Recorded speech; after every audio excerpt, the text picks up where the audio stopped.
Hello, everybody. Welcome to On Personal Branding with me, Kajendra Govindasamy. I am creating this video podcast to have the best in the industry to teach you how to build your brand to the next level. So, without further ado, let's start with our first ever episode. I have Shweta with me here today. She's a branding coach and also a LinkedIn expert based in India. So, let's welcome Shweta. Hi. Hi, Kajendra. Thank you for having me. Okay, so let's start with the first ever question, right? Tell me about your background. How did you get to a point where you are now a personal branding coach and LinkedIn expert? It's kind of very different story. So I posted something just about yesterday on my LinkedIn profile saying I'm a river person. Yeah. And that pretty much explains how I landed up in doing what I'm doing right now. So when it comes to my background, I did banking and business finance post graduation, and then within 6 months I was married and somehow never picked up a career. And I was a homemaker for from 97 till 2016. I still am a homemaker. Once a homemaker, always a homemaker.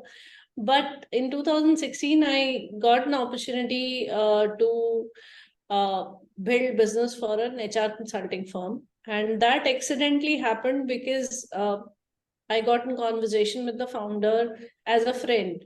And we were just conversing on a trek in Everest Base Camp. And those 12, 13, 14 days of knowing each other, he perhaps thought that, there's a potential in me which is going wasted. And that is something that, he would want to invest in. And that's how he and his wife were running an HR consulting firm. They reached out to me and said that we want to hire you for business development. And I was shocked because I was not looking to make a career. I didn't have a qualification in HR nor in sales. So I was like, okay, am I the right person? I was asking that question, but they persisted. And I thought that if somebody is willing to invest in me, I should give myself a chance. Kids were a little grown up, not too grown up, but yeah, they were a little grown up. So I thought of, experimenting with this, grab this opportunity. And this journey of 4.5 years with that organization was perhaps the kind of experience that I wouldn't even get in a corporate with 15, 16 years of experience, because in a small startup there are so many overlapping things that you do. So I tried my hands on anything and everything that would come under the banner of marketing, advertising, sales. So right from someone who was so domesticated in our thoughts to selling services worth crores, sitting across an SME owner, uh, I thought I had come a long way. Because of COVID, yes, the organization we were, our customer audience set was SMEs and MSMEs. So we really had a bad hit in terms of losing out on quite a few clients, and we couldn't do anything about it because the circumstances were such. So that's when, I decided to pause and not burden my organization with my salary, because there was not much movement happening. And during COVID, I invested a lot in my upskilling. I did some digital internships, leadership courses, and in one such leadership course that I was doing, I was supposed to write a BHAG, and I was at this juncture where I didn't know where to go, because this opportunity just came in my lap. I had not, created a roadmap for my career per se. So one fine day, out of these internships, we had to create a digital product, and it occurred to me that since I've handled my business for the organization that I was representing for 4 years on LinkedIn, and somehow I was very persistent there on the platform, people have started tagging me as a nano influencer and liking my content, etc. So why not talk about something on LinkedIn while creating that digital product? Once I created that ebook and circulated as part of my assignment, I realized that there's some merit in what I was saying. People loved it. I got a really, really huge response. And that's where perhaps it got seeded that this is something that I should look seriously into.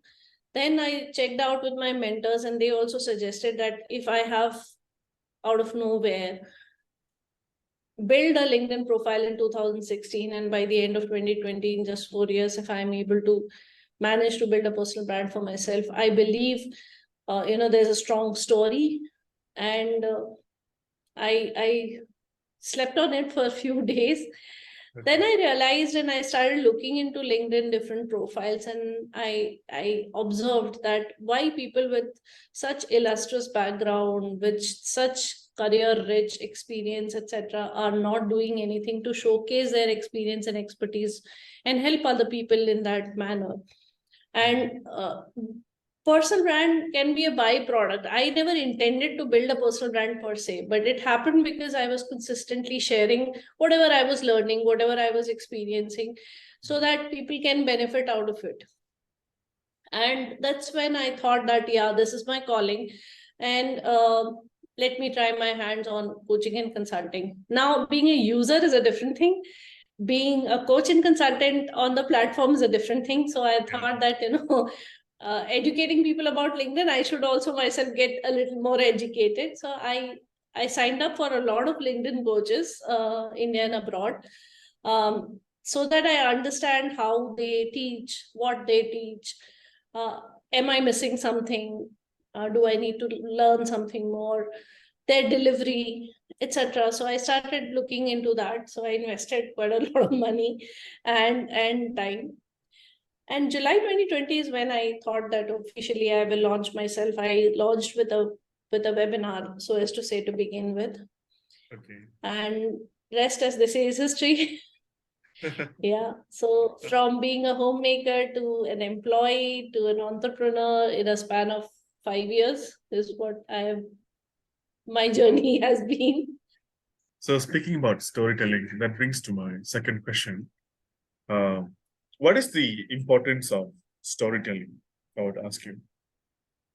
We don't really remember what was taught in our chemistry class and what was taught in our physics class as much as we remember what was taught in our English class as stories, and in our India Hindi stories. The reason why we remember stories and is because it connects with us on a human level. It's not something which is transactional in nature, if I may put it. Now, why storytelling is important? Because there are, like, for instance, 50 LinkedIn coaches. Okay. I have a story, and that story depicts the why of me, like why I'm doing what I'm doing, why am I into this journey of building personal brands for professionals. And that has many layers. One definitely is that, okay, if I can do it, you can do it too. But it also has a layer of my hunger for finding my identity, and so on and so forth. So the thing is that even if you have people who are delivering uh, same services or doing the same kind of job, the differentiation is your story. And people try to find USPs in terms of, okay, what degree they have acquired, okay, one more degree than the other candidate, or one more service offering than the other competitor. But that's not what actually sells. What actually sells is how you're portraying your story. Is it connecting with your audience, and is it authentic? So if we are able to communicate our story powerfully, and build it and live it in front of our audience, then the trust element is really powerful. The people, so I do not have like 1 lakh followers or whatever, and I've never aspired for that. But to tell you in terms of how this works, the moment I post one post on LinkedIn, and that's the average that I'm drawing, Kajendra, I get one discovery call. With every post, I get one discovery call. which means I get a hot lead. Okay. Right. Now, without even having 1 lakh plus followers across social media, I am able to translate this into a very, very scalable business. That is only happening because I am A, narrating my story powerfully, B, people are relating with that story, and C, they are seeing every single day me living that story. So there is a trust element. So whether you meet me offline, whether you see me talking on any other interview, you will find the same story, the Okay. same why. There'll be a synergy in wherever I am present. The way I look, the way I talk, the way I look at things, my values, everything is going to be the same. And that's what builds trust in people. So storytelling, to answer your question, is important because it connects with the audience. If I introduce myself, hey, I'm Shweta Ojha, I'm a LinkedIn coach and consultant, people might forget. But if I talk to them about, okay, I started my career at the age of 41, I was a homemaker, blah, blah, blah, that is a differentiation. People will remember me because of that story. Yeah, there was this lady, who started at the age of 41 and, blah, blah. So they will then, so name is definitely important. What you do is important, but the way people are going to remember you is because of your story. And when it comes to LinkedIn, it's not just your story. Whatever you are putting out there in the form of content, again, it needs to connect with your story. So people forget about that. So they invest a lot of time in designing their profile in terms of narrating their story, etc. But whatever they are sharing on LinkedIn on a day-to-day basis has nothing to do with that. Right. There is a mismatch there. So that's again something that we should focus on. Because what is the point of narrating your story if somebody is not even so if somebody is reading my post, which has nothing to do with my story, or it doesn't build that curiosity so that people look me up on LinkedIn, my profile, and connect with me through that story. So that is also something that we should focus when we are focusing on building a personal brand and how we are leveraging storytelling for the same. Okay. Wow. So let's talk about LinkedIn, right?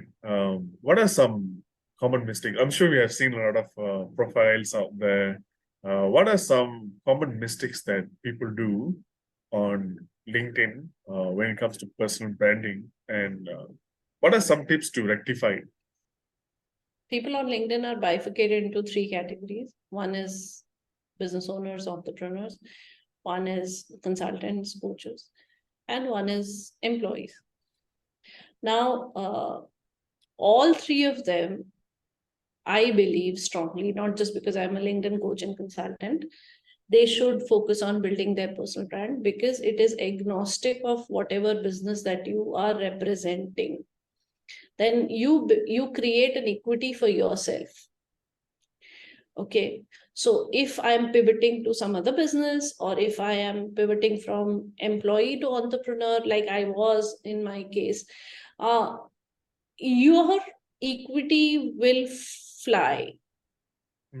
So whenever you are changing, because people are trusting in you as a person, and if you have a reason of pivoting, if you have a journey in that, people will stick around with you. So everything else will go away, but that personal brand equity will never go. Now, what happens is the mistakes that people do is they believe, some intellectual people, they believe that if I am present on LinkedIn every single day, automatically it will translate into building a personal brand. Maybe, may not be. Why? Because you are not anchoring yourself to a story. So you are leaving it for the audience to create their own perceptions about you. So there's no common denominator, so as to say. Correct. So that is your brand anchoring, that we call it. So there has to be an underlying messaging that needs to be consistent across the platforms, across whatever that you're doing on LinkedIn, whether you're DMing someone or whether you are meeting someone offline, getting connected through it. The one has to have the synergy. There has to have a commonality, a common denominator, that I call it. And that comes through digging deeper into how you consciously want to build your personal brand. So when I had written this post about also that when we are thinking of making a product, we are very conscious about the whole brand ethos and how it should look and how it should be packaged and the colors and everything. Also the emotions that are attached to this brand, the emotion that we are trying to invoke in the customer, and all those things, right? But why don't we pay attention when it comes to us being the product here? Because when it is personal brand, we are the product. If you very crudely look at it. So, and also, as we have to also keep updating our product in terms of quality, in terms of different, maybe if you are having a product, it will be in different shades or different colors, different flavors, you do that, right? When it comes to personal brand, also constantly upskilling yourself, constantly evolving in terms of who you are as a person is also important. So the mistakes that people do to answer that question, technical mistakes everywhere you would find, key. And I can discuss that if time permits, but fundamental things are missing. Okay, you go and you create a profile on LinkedIn and start liking and commenting every single post that you come across is not equal to personal branding. Okay, it is. So I had written somewhere, I remember, and personal branding is your digital reputation, your digital representation of your professional reputation. Yeah, I got it now. I'd written it and I forgot. So it's very aptly put if you see.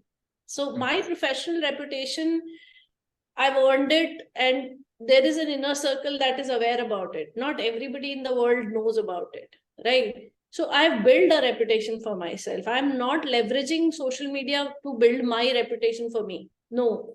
Correct. But what I'm trying to do is already existing professional reputation, personal reputation that I have, I'm using LinkedIn to magnify, amplify it for me. So that so whatever reputation that I have built, it shouldn't be the case that because of I not taking my personal branding journey seriously, it has a negative impact on the already built professional reputation. It should not happen that way, right?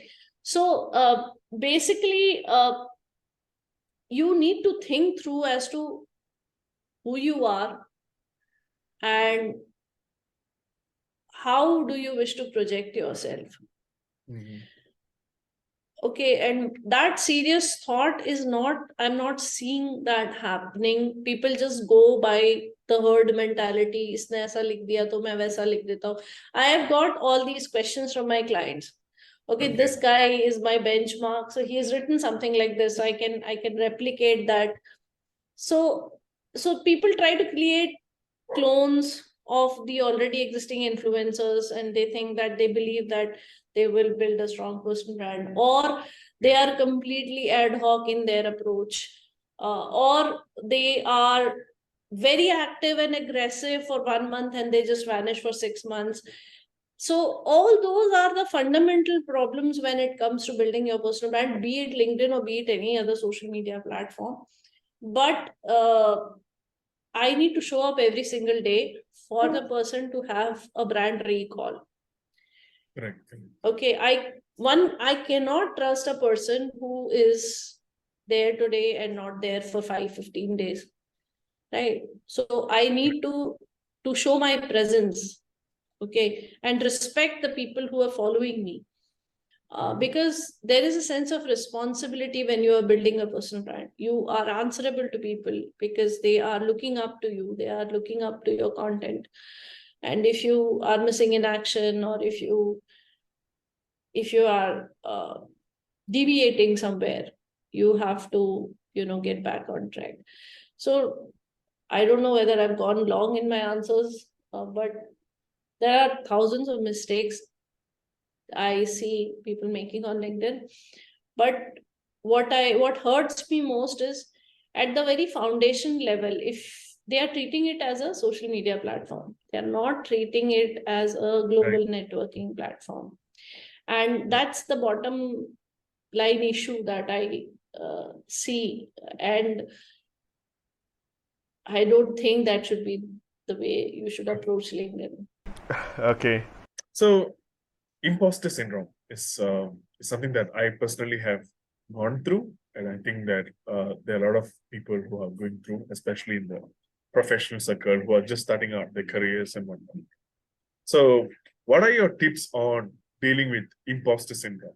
Very reckless tip I have.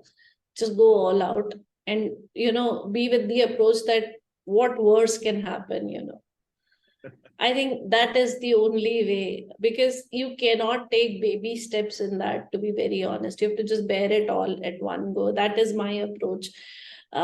So to be honest, when I created that LinkedIn profile, and I had to start connecting with people, I realized that, okay, I have to reach out to small business owners.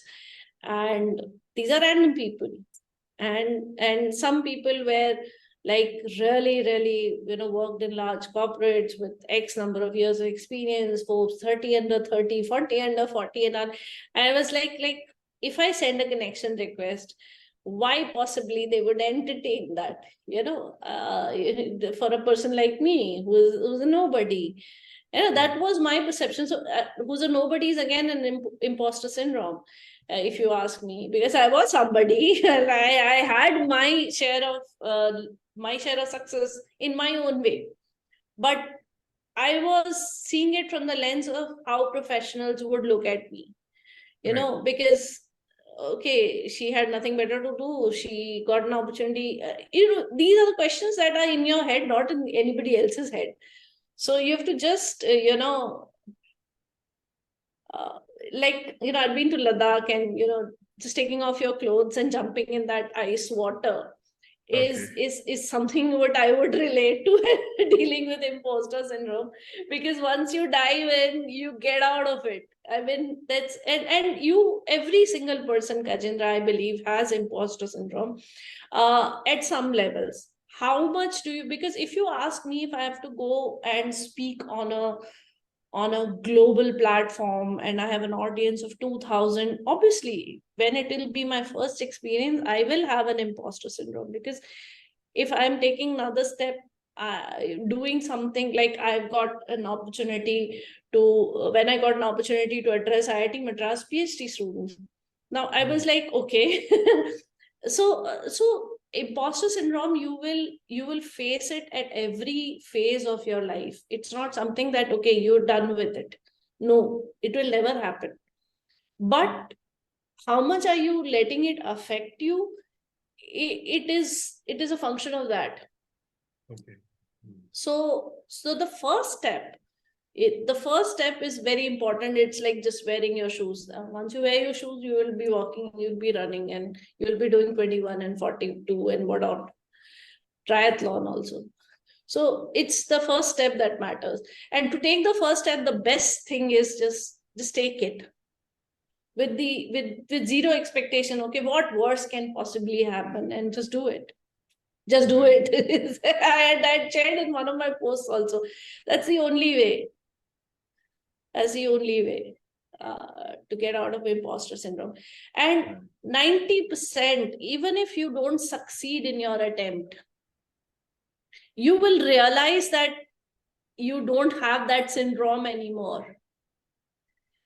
that is something that, even if you don't succeed, which I will give it, okay, 50 chances that you won't succeed, let us give that, but yes, you will never have the syndrome again. So that's the plus. Wow. That's very eye-opening. What are some of your offerings, and how do people reach out to you? Okay, so basically, I engage with clients on a one-on-one basis. I do offer coaching and consulting. Currently, I'm not doing any group coaching, but I would entertain a group coaching if it is for a team. So like if you in your organization you want to coach and consult a full team, then I can look into a group coaching, but largely personal branding is one-on-one. How one can get in touch with me is I do have a discovery call link on my LinkedIn profile, which perhaps you'd be sharing here as well. So people can just book a slot and get in touch with me. I would encourage to get on a discovery call so that I am able to understand whether I am the right person for you. Because if it doesn't make sense, then it doesn't make sense, as simple as that. Apart from that, I'm open to paid speaking gigs. So anyone looking to address their organization and help them educate about how they can leverage LinkedIn, that is the only topic that I speak about all the time. So paid speaking gigs to academic institutions, to organizations. So public speaking is also my service offering. Employer branding is also that I offer. So if you are keen on leveraging your leadership to build their personal brand and collectively want to build an employer brand through that, that is also something that we can look at. So I'm open to all these. Okay, awesome. All right, thank you very much, Shweta, for giving such valuable tips and tricks. So I hope the viewers are able to get this takeaway and improve their personal branding from there. Thank you very much. Thank you, Kajendra. I will leave my audience with this 2-3 lines that I keep saying. It takes courage to own your story. It takes determination to design your story. And it takes perseverance to inspire through your story. And if you're able to do all of this, personal brand is a byproduct of this. Awesome. Awesome. All right.